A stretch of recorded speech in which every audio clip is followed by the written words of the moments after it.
Hello, thank you so much for joining me. In December, wow, what has happened to this year? It has and continues to fly by. But sort of on that theme, I want to talk a little bit about living in the day. There are a lot of us who find attaching to people difficult. And there are a lot who find detaching from people difficult.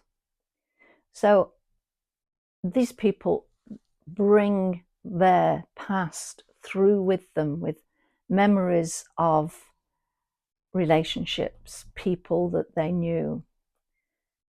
Yes, a lot of us do that with our memories, but this is that they still feel attached, probably emotionally attached to these people. And it can cause problems with the here and now. But we learn from what we've done, the road we've trodden, the path we've wended our way along. And the things that I find that I have learnt as my most important lesson is not to set expectations too high. And by that, I mean, don't expect too much from others. Don't expect that they will always repay what you have done in giving your time, your energy. You'll know that there are some people that you could trust with your life.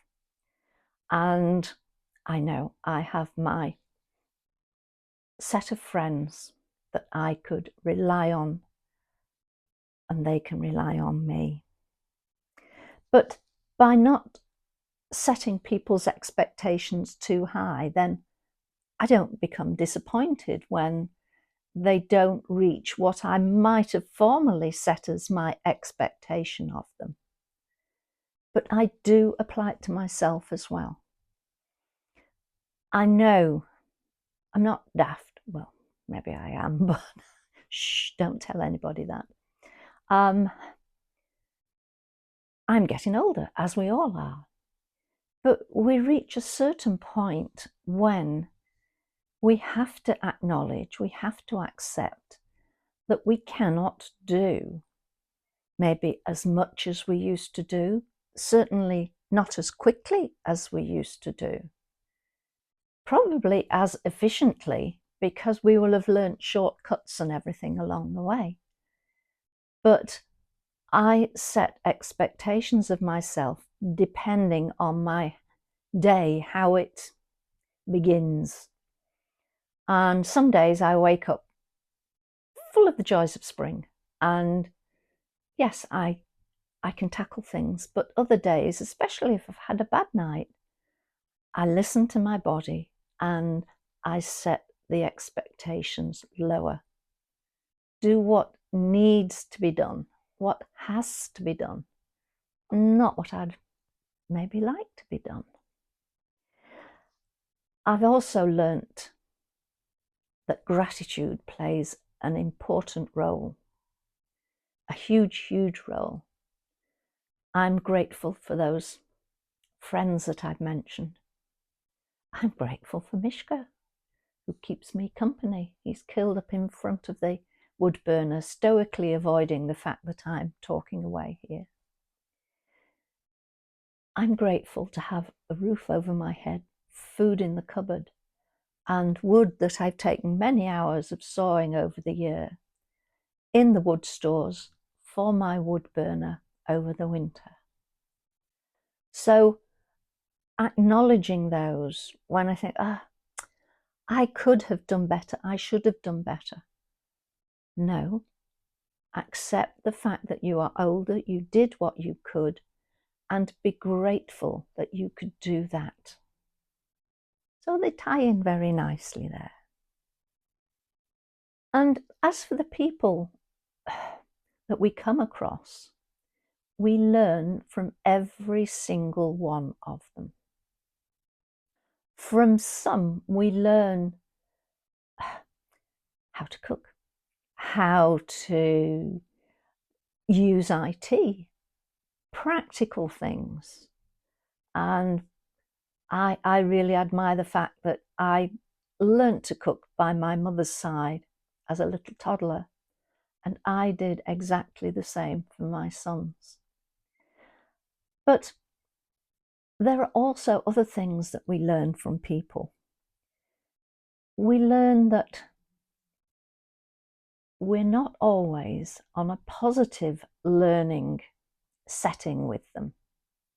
We might learn how not to do things, how not to be with other people, how not to make other people feel welcome, feel happy, feel content. So we learn from absolutely everyone. Might only be a little tiny bit, might be a huge thing that you remember for the rest of your life. I always remember one little thing that my grandmother said. She had a corner shop in the days when things were packaged by them in the shop, and she made her own soups, cooked her own meats, etc. And in the years after she'd got out of the shop, I didn't know her in those days. It was before my time.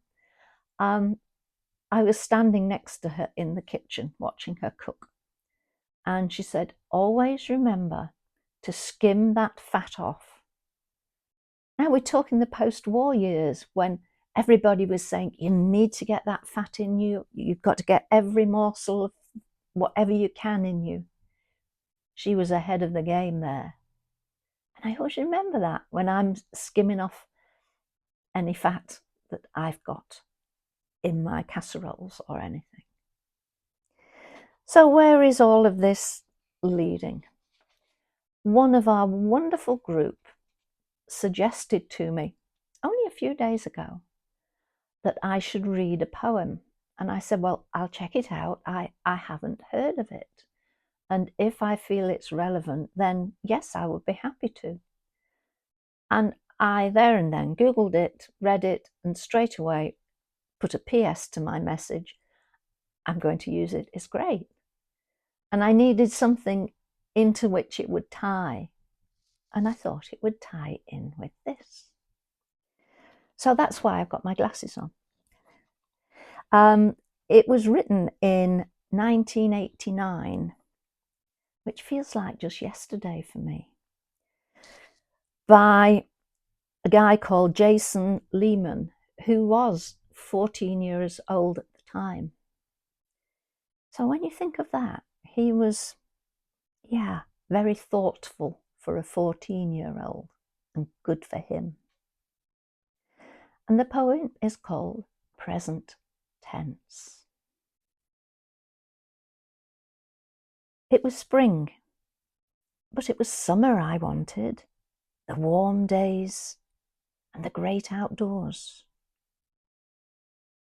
It was summer, but it was fall I wanted, the colourful leaves and the cool, dry air.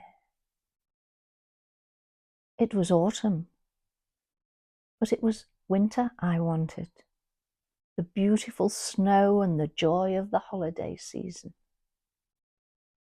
I was a child, but it was adulthood I wanted, the freedom and the respect.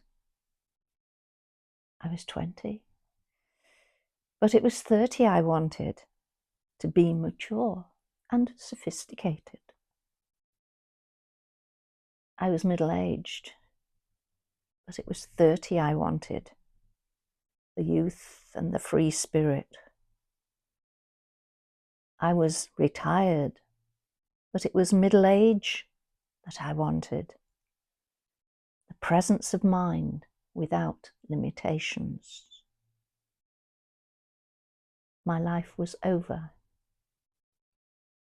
but I never got what I wanted.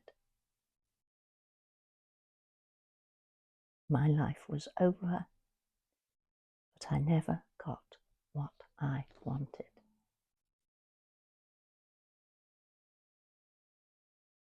Think about that.